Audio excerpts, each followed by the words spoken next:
morning, everyone. Today we will cover up the remaining portion of asexual reproduction in detail. So now let's start.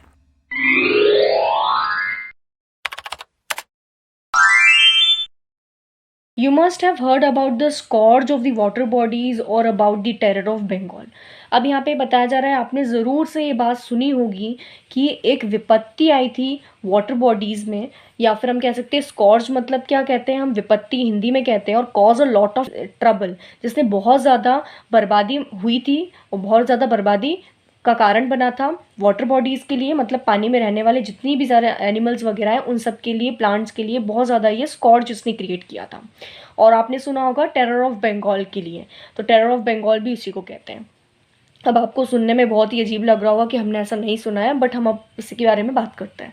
There is nothing but the aquatic plant, यहाँ पे और किसी चीज़ के बारे में बात नहीं हो रही है, बट एक्वेटिक प्लांट के बारे में बात हो रही है, पानी में रहने वाले प्लांट की बात हो रही है, वो है वाटर हाइसिंथ, जिसे हम जलकुंभी कहते हैं, which is one of the most invasive weeds found growing wherever there is standing water। और ये एक ऐसी invasive मतलब फैलने वाली, tending to spread, ये एक ऐसी weed होती है जो कि जहाँ कहीं पे भी इसको रुका हुआ पानी मिलता है वहाँ पे ये फैलना शुरू कर देती है।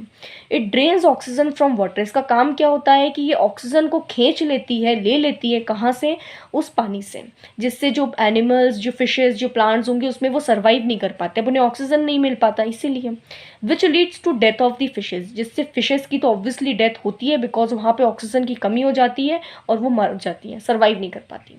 You will learn more about it in chapter 13 and 14। अब इसके बारे में आप जो है और 13 और 14 चैप्टर में पढ़ने वाले हैं।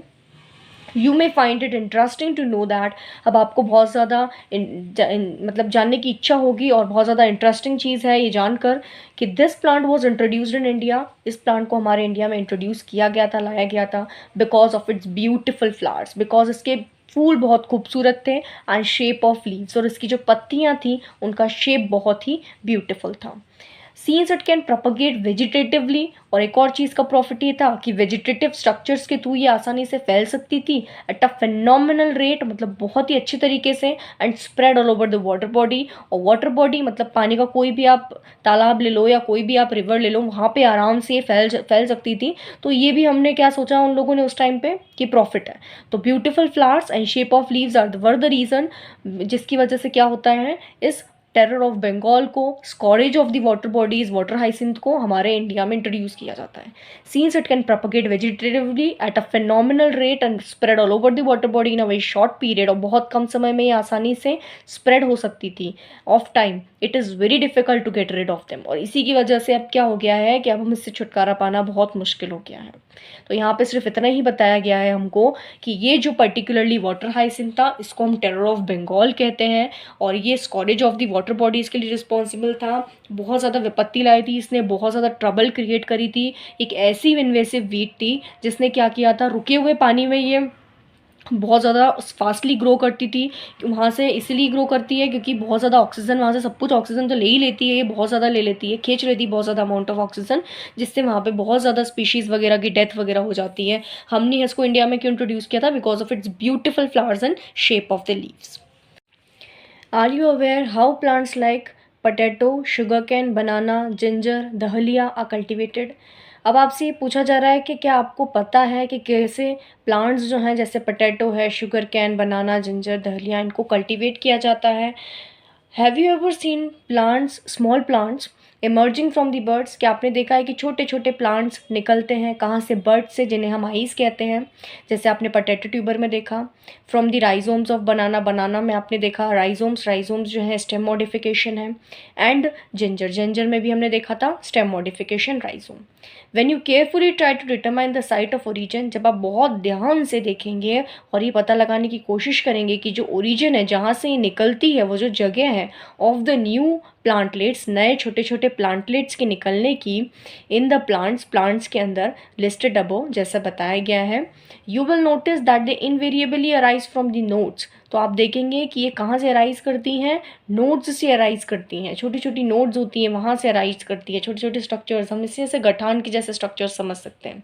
Present in the modified stems of these plants, और ये जो प्लांट्स की स्टेम्स होती हैं उनसे ये अराइज करती हैं, वहीं पे ये प्रेजेंट होती हैं. When the nodes come in contact with the damp soil और वाटर, जब कभी भी ये जो नोड्स होती हैं, छोटी छोटी गठाने की स्ट्रक्चर्स, हम इसको गठान इसलिए पढ़ रहे हैं क्योंकि हम इससे थोड़ा सा याद कर पाए, तो ये किसके कॉन्टैक्ट में आती हैं, नमी वाले मिट्टी के या फिर पानी के.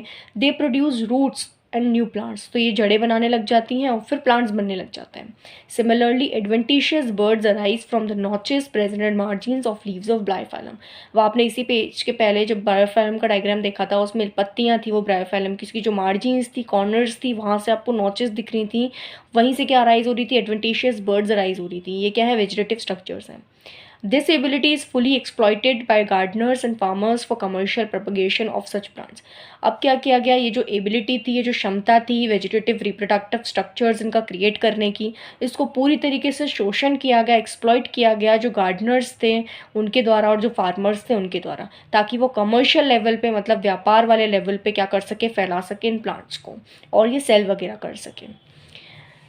It is interesting to note that asexual reproduction is the common method. अब आपको यहाँ पे बताया गया है कि ये बहुत ज़्यादा इंटरेस्टिंग है, ये नोट करें हम कि जो एसेक्सुअल रिप्रोडक्शन की जो मेथड है बहुत ज़्यादा कॉमन है, रिप्रोडक्शन की मेथड कहलाती है ऑर्गेनिजम्स में, that have relatively simple organisation. अब जितने सिंपल ऑर्गेनाइजेशन होगा, बनने का तरीका होगा, ऑर्गेनाइज्ड होंगे ऑर्गेनिजम्स, प्लांट्स, उस केस में रिप्रोडक्शन की प्रोसेस उतनी ज़्यादा सिमिलर होगी, बहुत ज़्यादा सिंपल होगी. जैसे algae and fungi, and that they shift to sexual method of reproduction just before the onset of adverse conditions. बिल्कुल अगर सिंपल तरीका होगा, सिंपल प्रोसेस होगी, सिंपल ऑर्गेनाइजेशन होगा, लेकिन जैसे ही थोड़ा सा भी कॉम्प्लेक्स चीज़ आती है, कॉम्प्लेक्स कंडीशंस आती हैं, एडवर्स आती हैं, आरंभ होता है, ऑनसेट मतलब होता है आरंभ होना, बिगनिंग होना, तो वैसे ही क्या होता है, ये एसेक्सुअल रिप्रोडक्शन की मेथड सेक्सुअल रिप्रोडक्शन में कन्वर्ट हो जाती है. Find out how sexual reproduction enables these organisms to survive during unfavorable conditions. अब बताएं कि अगर सेक्सुअल रिप्रोडक्शन कैसे, सेक्सुअल रिप्रोडक्शन की प्रोसेस कैसे मदद करती है इन ऑर्गेनिजम्स को कि ये सर्वाइव कर सकें अनफेवरेबल कंडीशंस में, ऐसी कंडीशंस जो इनके अनुसार नहीं है उस कंडीशंस में. वाई सेक्सुअल रिप्रोडक्शन फेवर्ड, क्यों सेक्सुअल रिप्रोडक्शन को इतना फेवर की दिया जाता है अंडर सच कंडीशंस, ऐसी कंडीशंस में. Asexual vegetative as well as sexual modes of reproduction are exhibited by the higher plants. Asexual methods जो होती हैं और सेक्सुअल मेथड्स जो होती हैं, दोनों तरह की रिप्रोडक्टिव मेथड्स और रिप्रोडक्शन की प्रोसेसेस को हायर प्लांट्स फॉलो करते हैं. On the other hand only sexual mode of reproduction is present in most of the animals. But कुछ ऐसे ऑर्गेनिजम्स हैं जिनमें सिर्फ और सिर्फ सेक्सुअल रिप्रोडक्शन की प्रोसेस ही प्रेजेंट होती है. तो यहाँ पे एक वर्ड आया था वीड, वीड का मतलब होता है वाइड प्लांट. तो ये जो हमारा वाटर हाइसिंथ था, इसमें एक वर्ड आया था यहाँ पे वीड, तो उसका मीनिंग होता है वाइल्ड प्लांट, मतलब एक हिंदी में बोले तो खरपतवार बोलते हैं उसको. वाटर हाइसिंथ यहाँ पे दिया हुआ है, इसका मीनिंग ये होता है. तो हमने जो पैराग्राफ पढ़ा सबसे फर्स्ट पैरा में, तो हमने वाटर हाइसिंथ के बारे में डिस्कशन किया कि वाटर हाइसिंथ क्या है, क्या बताया कि ये टेरर ऑफ बंगाल कहते हैं इसको हम, एक इन्वेजिव वीड थी, ये बहुत ज़्यादा वाइल्ड प्लांट था, और इसने किस तरीके से इसको हमारे इंडिया में इंट्रोड्यूस किया गया because of beautiful flowers and shape of the leaves. लेकिन इससे फिर हमको छुटकारा पाना मुश्किल हो गया बिकॉज ये स्टैंडिंग वाटर में से क्या करती है, सारा का सारा ऑक्सीजन ड्रेन कर लेती है और फिशेस वगैरह की डेथ हो जाती है, बहुत सारी स्पीशीज़ की डेथ हो जाती है. उसके बाद में हमने देखा कि नोड्स जो रहती हैं वो अराइज होती हैं प्लांट्स में से, लेकिन प्लांट्स के किस पोर्शन में से अराइज होती हैं, स्टेम्स में से अराइज होती हैं, मॉडिफाइड स्टेम्स में से अराइज होती हैं, और ये जो है वेजिटेटिव स्ट्रक्चर्स बनाती हैं जिससे क्या होता है, नए नए प्लांट्स का बनते हैं. उसके बाद में हमने ब्रायोफाइलम का देखा यहाँ पे कि ब्रायोफाइलम की मार्जिन्स पे से क्या निकलते हैं, नॉचेस में से क्या निकलते हैं, बर्ड्स निकलती है, एडवेंटिशियस बर्ड्स.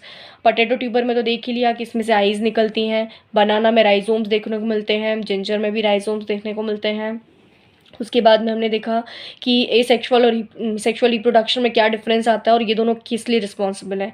तो सेक्सुअल रिप्रोडक्शन अगर एडवर्स कंडीशन होगी तब होगा, और एसेक्सुअल रिप्रोडक्शन जब बिल्कुल सिंपल ऑर्गेनाइजेशन और सिंपल कंडीशन से तब होता है. This was all about the asexual reproduction.